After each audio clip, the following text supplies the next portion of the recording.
Good morning students. आज हम class 9th और 10th का हिंदी ग्रामर का एक जो इम्पोर्टेंट टॉपिक है समास, आज हम वो चालू करेंगे। हमने 9th और 10th क्योंकि ये जो समास है हिंदी ग्रामर के मोस्टली जितने भी टॉपिक हैं आपको 9th और 10th दोनों में पढ़ना है। आज हम क्योंकि छंद अलंकार और उसके बाद संधि तो पढ़ चुके हैं, तो आज हम पढ़ेंगे समास। आज देखो, अगर आप समास को हम पूरा एक्सप्लेन करेंगे, उसके साथ ही साथ आपको पहचानने का एक ट्रिक भी देते जाएंगे हर समास का। अगर आप उसे ध्यान में रखते हो तो आज के बाद आपका समास जो है हमेशा के लिए क्लियर हो जाएगा, कोई डाउट नहीं रहेगा। तो सबसे पहले हम समास जब चालू करते हैं तो आज समास में सबसे पहले इसका परिभाषा देखते हैं कि समास कहते किसे हैं। ठीक है, दो पदों या शब्दों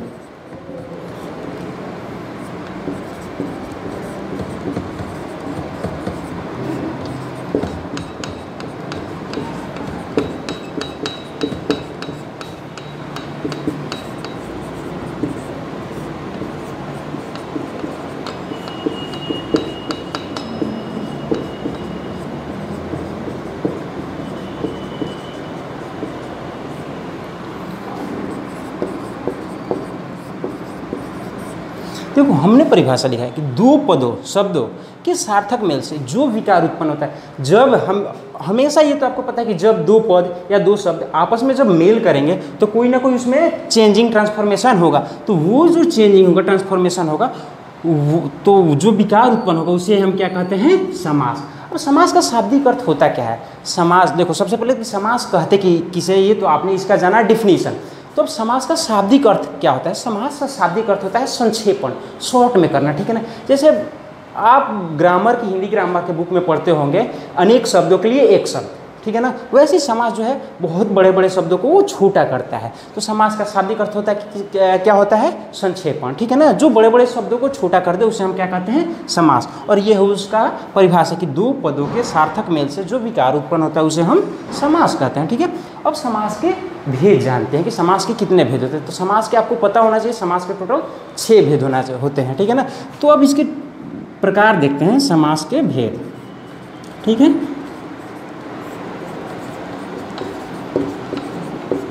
समास के भेद होते हैं, पहला अव्ययी भाव, अव्ययी भाव समास। दूसरा होता है तत्पुरुष समास। तीसरा होता है कर्मधारय समास।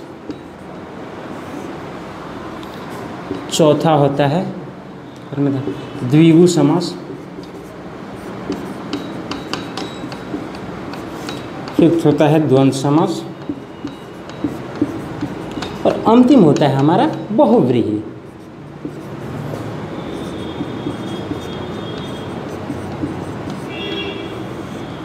ठीक है, तो यहाँ तक तो आपको पता है, यहाँ तक आपको पता है समास के 6 भेद होते हैं, समास कहते किसे हैं, इसके 6 भेद होते हैं। अब देखो, आप जब समास का विग्रह करते हो, समास को ब्रेक करते हो, तो प्रॉब्लम वहाँ होती है।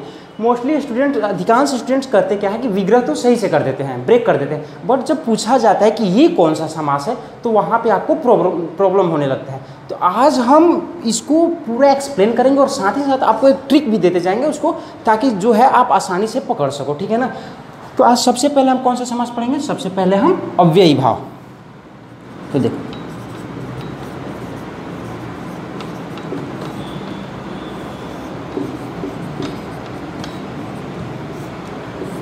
तो इसका परिभाषा होता है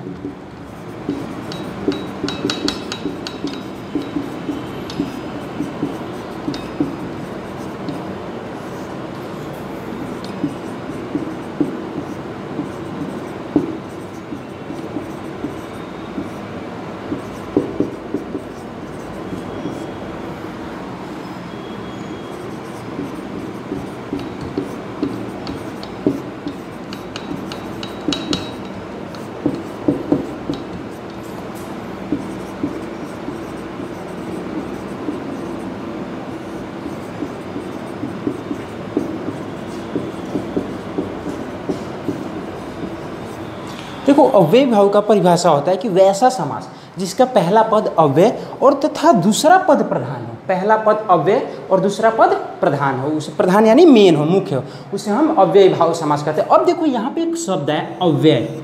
अव्यय किसे कहते हैं? ठीक है, अव्यय तो अव्यय आपको तो पता होना चाहिए, अगर नहीं पता है तो अव्यय ध्यान से सुनो। भाषा के वैसे शब्द, अव्यय किसे कहते हैं इस बात को आप ध्यान से सुनो, अदरवाइज आप इसे नोट भी कर सकते हो। अव्यय का परिभाषा हुआ कि भाषा के वैसे शब्द जिनका वचन, लिंग, कारक से कोई प्रभाव न हो, जिन पे वचन, लिंग, कारक का कोई प्रभाव न हो, उसे हम अव्यय कहते हैं। जैसे अव्यय बहुत, एक हिंदी के भी अव्यय है और दूसरा संस्कृत के भी अव्यय है। हिंदी के जैसे अव्यय है आज, नहीं, अब, तब, कब, जब। संस्कृत में अव्यय, संस्कृत के भी बहुत सारे अव्यय हैं, जैसे यत्र, यथा, प्रति, ये सब चीज़ बहुत सारे अव्यय हैं। तो ठीक है ना। तो अब अव्यय का परिभाषा आप याद रखो कि भाषा के वैसे शब्द जिन पे वचन, लिंग, कारक का कोई प्रभाव ना हो, उसे हम अव्यय कहते हैं। ठीक है ना। अब जैसे इसका और इसका पहचानने का, देखो पहचानने का ट्रिक जो है, हमें यहाँ पे एक छोटा सा आपको ट्रिक, हर जो 6 समास है इन सब में एक छोटा सा ट्रिक, उसको आप ध्यान में रखोगे, आसानी से आइडेंटिफाई, पहचान कर लोगे कि वो कौन सा है। तो इसका ट्रिक जो है, पहला पद छोटा, पहला पद छोटा एवं दूसरा पद प्रधान, दूसरा पद प्रधान। ठीक है ना। ये ध्यान में रखो, पहला पद छोटा होता है और दूसरा पद प्रधान होता है। अब जैसे इसका एग्जाम्पल, अगर उदाहरण लेते हो, आ जन, ठीक है ना। अब इसका जब विग्रह करोगे, आ और प्लस जन, वैसे ही प्रतिदिन, प्रतिदिन, ठीक है।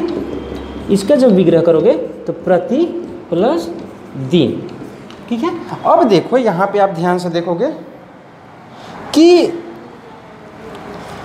पहला पद जो है अव्यय है और दूसरा पद जो है प्रधान, यानी जन्म लेने वाला। प्रति यानी रोज, हर एक, और दिन, यहाँ पे पहला पद अव्यय है और दूसरा पद प्रधान है। तो यहाँ से आपने अव्ययी भाव समास को पहचानने का ट्रिक समझा कि पहला पद छोटा होता है, देखो तो ये छोटा है ना, ये भी छोटा है, और दूसरा पद प्रधान होता है। ठीक है। तो ये हुआ अव्ययी भाव। अव्ययी भाव का एक और होता है, अव्ययी भाव का ही एक और समास आता है, जैसे प्रतिदिन, दिनों दिन, रातों रात, ये सब चीज। ये अव्ययी भाव का ही, ये जो है, जब शब्दों की पुनरावृत्ति,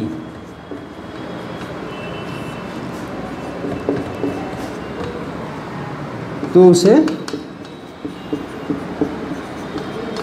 अव्ययी भाव समास कहते हैं। ठीक है।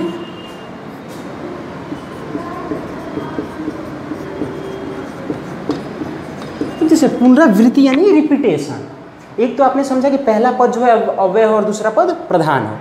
अब यहाँ पे जो शब्दों की पुनरावृत्ति यानी रिपीटेशन हो, इसका एग्जाम्पल हुआ, उदाहरण, ठीक है। जैसे दिनों दिन, दिनों दिन, यहाँ पे देख रहे हो ना, दिन दिन का रिपीटेशन हो रहा है। रातों रात, रातों रात, अब इसका वो करोगे तो दिन दिन, रात और रात, रात रात। ठीक है। तो इस तरीके से आप यहाँ पे वो किए। ठीक है। अब देखो, जैसे अब हम, ये तो हुआ अव्ययी भाव, अब हम देखेंगे तत्पुरुष समास। ठीक है। तो अब हम देखते हैं तत्पुरुष समास। तत्पुरुष समास, ठीक है। अब देखो, तो सबसे पहले तत्पुरुष समास का परिभाषा क्या होता है।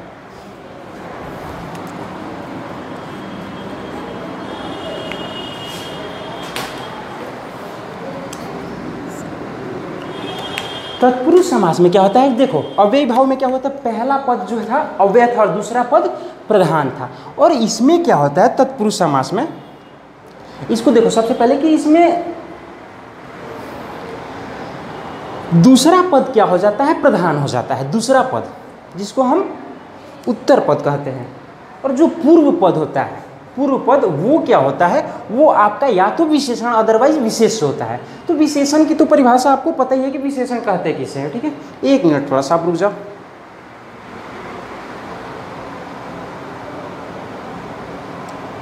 तो विशेषण तो आपको कि संज्ञा या सर्वनाम की विशेषता बतलाने वाले शब्द को हम क्या कहते हैं, विशेषण कहते हैं। बट विशेष किसे कहते हैं, अब इस चीज़ को आप ध्यान में रखो। तत्पुरुष समास पढ़ने से पहले एक चीज़ ध्यान दो, विशेषण।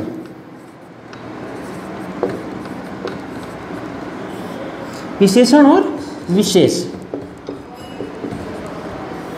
तो अधिकांशतः आपको तो ये पता होगा विशेषण किसे कहते हैं। तो संज्ञा सर्वनाम की विशेषता बतलाने वाले शब्द को विशेषण कहते हैं। जैसे मैं बहुत सुंदर हूँ, वो बहुत सुंदर है, वो पढ़ने में बहुत तेज है। तो ये सारे शब्द जो है सुंदर, तेज, ये सब चीज़ विशेषण हैं।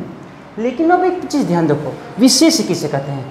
विशेषण जिसकी विशेषता बतलाता है। ध्यान से सुनो मेरी बात को। विशेषण जिसकी विशेषता बतलाता है वैसे शब्द को हम क्या कहते हैं? विशेष कहते हैं। विशेषण जिसकी विशेषता बतलाता हो वैसे शब्द क्या कहलाते हैं? विशेष। जैसे राम, राम सुंदर है। तब ध्यान दे रहे हो, ये तो विशेषण हो गया। बट भैया विशेषण किसकी विशेषता बतला रहा है? राम की। तो यहाँ पे ये जो राम हुआ ये विशेष हुआ, ठीक है। तो यहाँ पे तो विशेषण और विशेष में आपका जो डाउट है वो क्लियर हो गया। अब हम देखते हैं तत्पुरुष समास, ठीक है। तत्पुरुष समास कहते किसे हैं?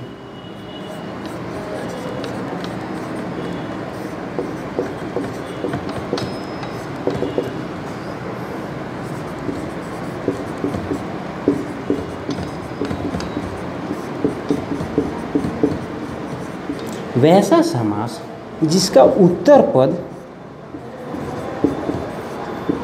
प्रधान एवं पूर्व पद, उत्तर यानी बाद वाला, उत्तर यानी बाद में वाला, और पूर्व यानी पहले वाला, पूर्व पद विशेषण या विशेष्य हो। विशेषण या विशेष्य हो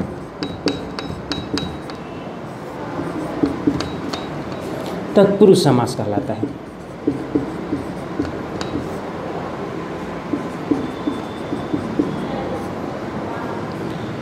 कहलाता है,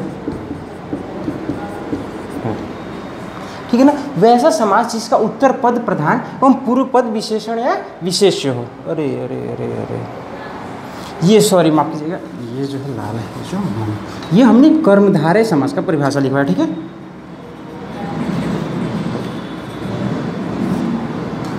कर्मधारय समास, उसे हम कर्मधारय समास, माफ कीजिएगा यहाँ पे कर्मधारय समास, सॉरी, ठीक है ना। जिसका उत्तर पद प्रधान एवं पूर्व पद विशेषण या विशेष हो। उत्तर पद यानी बाद वाला और पूर्व पद यानी पहले वाला। अब देखो कर्मधारय, अब इसका जैसे उदाहरण देखो। अब एक बात, इसका ट्रिक समझ लो। ट्रिक कि आप कर्मधारय कहते किसे हो, ठीक है ना। कर्मधारय समास कहते किसे? तो विग्रह करने पे, समास विग्रह करने पे, विग्रह करने पर के समान, के समान या है जो बीच में आता हो।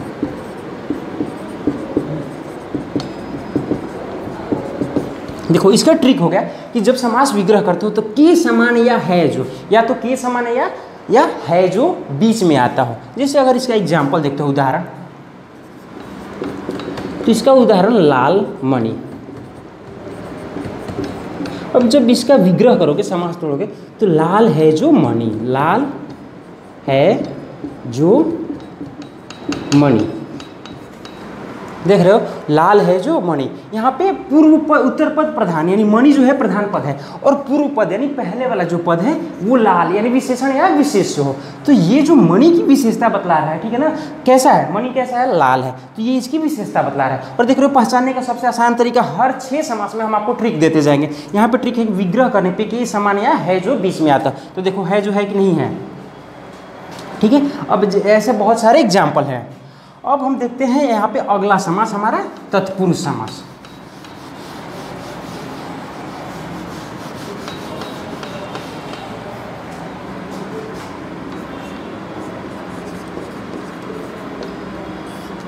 अब देखो, तो हमने पहले वाले पद में क्या देखा था कि दूसरा पद प्रधान होता है। दूसरा पद क्या होता है? प्रधान होता है। लेकिन इसमें क्या होता है कि पहला पद प्रधान होता है, ठीक है ना। पहला पद प्रधान होता है।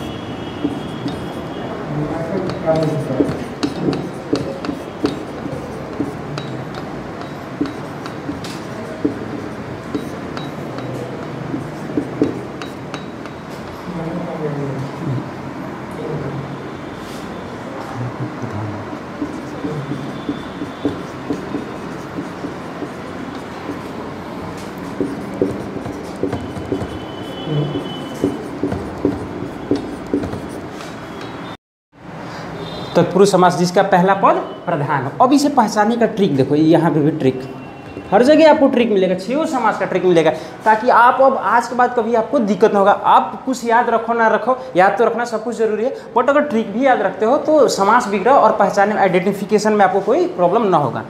इसका है कि विग्रह करने पे, विग्रह करने पे कारक चिन्ह हो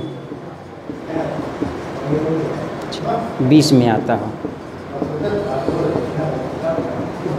ठीक है ना। विग्रह करने पे कारक चिन्ह बीच में आए। अब कारक तो आप 6 क्लास ही पढ़ते आ रहे हो, कर्ता, कर्म, करण, आपादान, संप्रदान, अधिकरण, संबोधन, ये सब चीज़। तो अब जैसे एग्जाम्पल इसका देखते हो, राज पुत्र, नहीं, राजा का पुत्र, राजा का पुत्र। अब देखो यहाँ पे जैसे ही हम विग्रह किया तो यहाँ पे का आ गया, यज्ञशाला, यज्ञशाला यानी यज्ञ के लिए शाला। अब देखो यहाँ पे शाला का मतलब वो पत्नी का भाई नहीं होता है, वो शाला होता है दंत स से। हिंदी में आप जैसे ही वर्ण चेंज होता है उसका मतलब बदल जाता है। यहाँ पे शाला का मतलब होता है घर, यानी यज्ञ के लिए घर। और यहाँ पे देखो कारक चिन्ह यहाँ पे आपको दिखाई दे रहा है, क्योंकि हमने ट्रिक पे पता विग्रह करने पे कारक चिन्ह बीच में आता हो, ठीक है ना। अब तत्पुरुष समास में भी अब आपसे पूछ दिया कि यज्ञशाला कौन सा तत्पुरुष समास है, तो संप्रदान का के लिए, तो ये आप बोल सकते हो कि संप्रदान तत्पुरुष समास। क्योंकि अब संप्रदान इसके तत्पुरुष समास के 6 भेद होते हैं। तत्पुरुष समास के कितने भेद होते हैं? 6 भेद होते हैं। उसमें से आप कर्ता हटा दो और इधर संबोधन हटा दो। चूंकि कारक आपको पता है कि कितने होते हैं, कारक होते हैं आपके 8, तो उसमें से आप ऊपर से पहला वाला हटा दो कर्ता और नीचे से आप संबोधन हटा दो, ठीक है ना। बाकी जो 6 बच गए वही तत्पुरुष समास के अंदर उसके 6 एग्जाम्पल हैं। जैसे इसका पहला है कर्म तत्पुरुष। तो कर्म का पता है कि जब विग्रह करो तो कर्म को जब बीच में आए, को जिस विग्रह करने पर अगर को आए तो वो कर्म तत्पुरुष होता है। करण तत्पुरुष। हम यहाँ पे सबका चिन्ह भी लिखते हैं। यहाँ पे को बीच में आए, यहाँ पे संप्रदान 3rd नंबर में आता है, संप्रदान के लिए, संप्रदान तत्पुरुष। तो यहाँ पे आपका आएगा के लिए।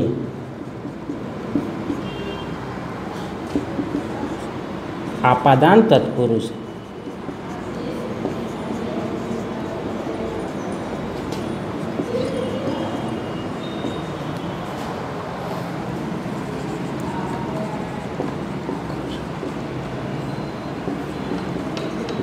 तत्पुरुष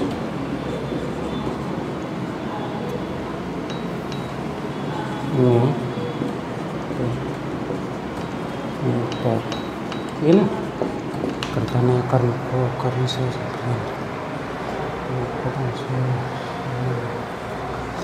करता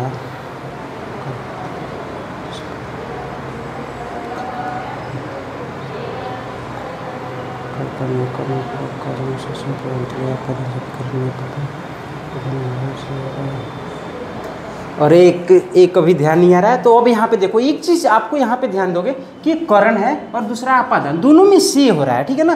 तो ये जो करण है, ये करण यानी कि ये जुड़ाव से, जैसे वो कलम से लिखता है, यहाँ पे कलम का उससे संबंध हो रहा है, ठीक है ना। तो यहाँ पे से, लेकिन यहाँ पे आपादान यानी अलग हो रहा है, एक में मिलान हो रहा है और एक में जुदाई हो रहा है, ठीक है ना। तो यहाँ पे आपादान जो है वो अलग जुदाई हो रहा है, तो यहाँ पे से और यहाँ पे एक साथ हो रहा है, ठीक है ना। तो इस तरीके से यहाँ पे तत्पुरुष समास में आप जाने, ठीक है ना। अब जब नेक्स्ट पढ़ते हैं हम, तो आपका बच्चा कर्मधारय पढ़ लिए, तत्पुरुष पढ़ लिए, अव्ययी भाव पढ़ लिए। अब हम पढ़ते हैं द्वंद्व समास।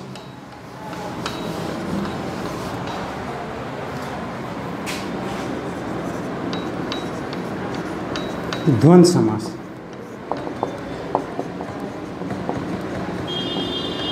जिसका दोनों पद प्रधान हो, ठीक है ना, दोनों पद प्रधान हो, द्वंद्व समास कहलाता है।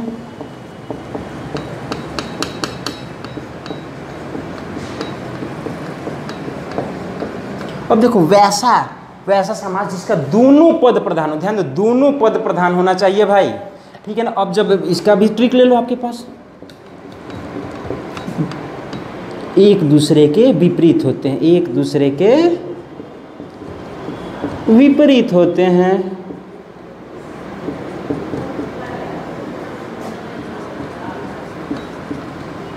ठीक है ना, एक दूसरे के विपरीत होते हैं। एक और चीज ध्यान दो, इनका विग्रह करने पे इन दोनों के बीच और, या, एवं, तीन चीज, और, या, एवं आता हो, ठीक है ना। या तो और है, या आए, या एवं आए। इनका विग्रह करने पे या तो तीन चीजें है, या आपके पास ट्रिक ही है कि एक दूसरे के विपरीत हो, वैसे समास को क्या कहते हैं? द्वंद्व समास। जैसे इसका उदाहरण हुआ रात दिन, रात दिन, तब इसका जब विच्छेद करोगे तो रात और दिन, दुख सुख, ठीक है ना, साध चोर साधु, ये सब चीज़ जो है हमेशा देखो तो रात का अपोजिट है कि नहीं दिन। तो वैसे समास जिनके दोनों पद प्रधान हो, और दोनों पद अपने आप में प्रधान है, और जिनके दोनों पद प्रधान हो और एक दूसरे के विपरीत हो, वैसे समास को हम क्या कहते हैं? द्वंद्व समास, ठीक है ना। अब देखो जैसे हम सेकंड लास्ट है जो द्विगु समास, ठीक है। तो वैसे समास जिसका पहला पद संख्यावाचक हो, संख्यावाचक यानी न्यूमेरिकल 1 2 1 2 3 4 5, ठीक है। वैसे समास जिसका पहला पद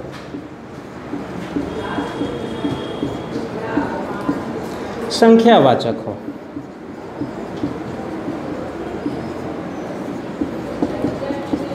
वैसे समास जिनका पहला पद क्या होना चाहिए? संख्यावाचक होना चाहिए, न्यूमेरिकल होना चाहिए 1 2 3 4। अब इसका ट्रिक देख लो आसान से, यानी कि इसमें संख्या हो, नंबर हो, संख्या वाले शब्द हो, संख्या वाले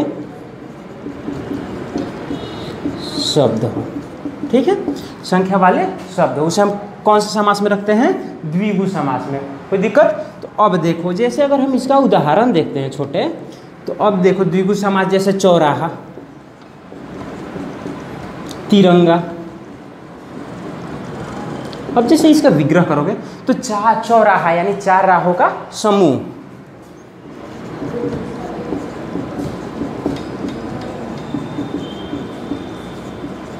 तिरंगा, तीन रंगों का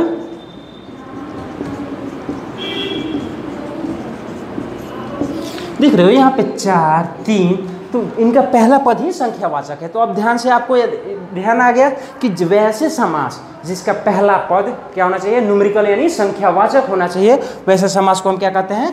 द्विगु समास कहते हैं। कोई प्रॉब्लम? यहाँ पे भी ट्रिक है। अब देखो जैसे आज का हमारा जो लास्ट बचा हुआ है वो है, बताओ कौन सा है? बहुव्रीहि, ठीक है। लास्ट जो है हमारा बहुव्रीहि बचा है। आज इस तरीके से हम समास जो है अपना बिल्कुल खत्म।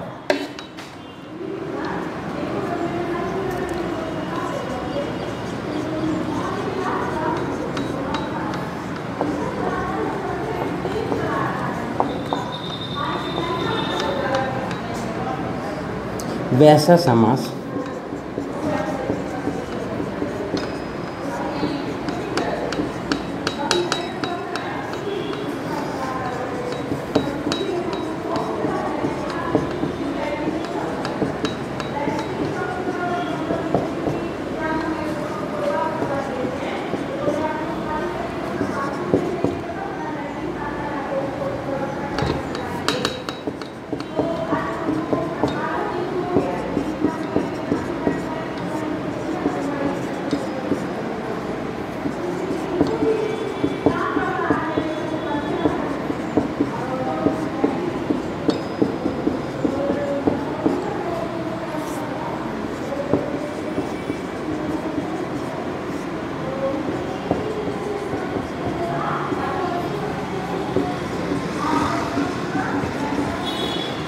एक कहावत है ना कि कहीं पे निगाह है और कहीं पे निशाना।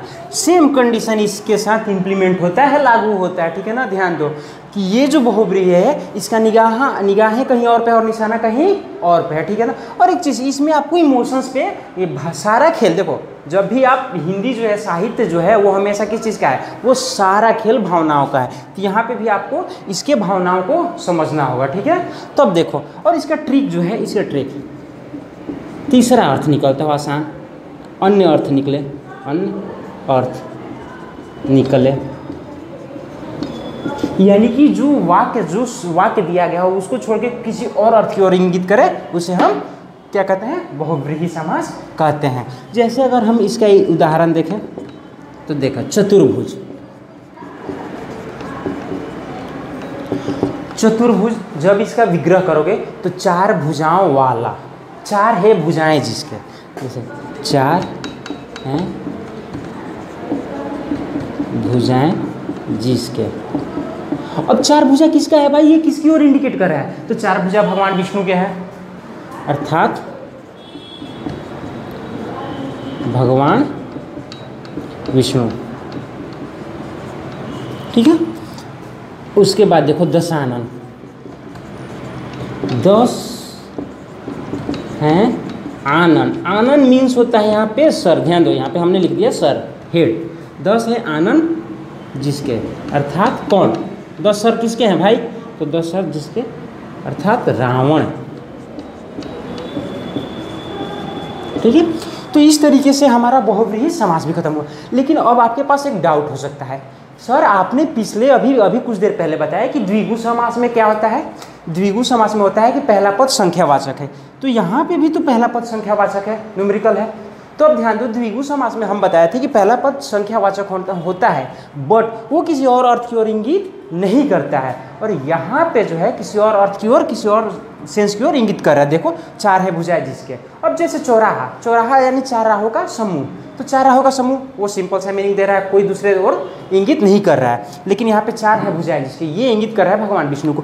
तो इस तरीके से हमारा जो ये जो है खत्म हुआ, ठीक है। आप 6 समास पढ़े, पहला हुआ अव्ययी भाव, दूसरा हुआ तत्पुरुष, अव्ययी भाव अकेले था, तत्पुरुष के 6 भेद होते हैं। उसके बाद हमने पढ़ा कर्मधार है, उसके बाद पढ़ा द्वंद्व, और उसके बाद द्विगु, और लास्ट में हमने पढ़ा बहुव्रीहि समास। और सबके साथ हमने इन 6 समास के साथ आपको एक छोटा सा ट्रिक दिया है पहचानने का, ताकि आप जब समास विग्रह करो तो उसके साथ पहचानने में कोई दिक्कत आपको न हो। तो इस तरीके से आज की क्लास में हमने अपना सारा समास से रिलेटेड जो भी प्रॉब्लम थे वो हमने खत्म कर दिए। अब इसके बाद फिर भी यदि आपको कोई प्रॉब्लम है तो आप कमेंट सेक्शन में जाकर अपने प्रॉब्लम को मेंशन कर सकते हो। और जब हम नेक्स्ट क्लास लेंगे तो अब 9th और 10th जो है, ध्यान रखो, ये जो 9th 10th क्लासेज है ये हिंदी व्याकरण दोनों में कॉमन है, लेकिन अब हम थोड़ा सा अपने लिटरेचर बुक की तरफ जाएंगे, ठीक है ना। तो नेक्स्ट क्लास में अब आपको 10th में हमें पता है कि आपके अभी ग्रामर के कुछ सेक्शन बचे हैं, बट 10th क्लास में अब हमारा लिटरेचर भी चालू होगा और 9th क्लास में, ठीक है। तब तक के लिए इतना रहते हैं, थैंक यू।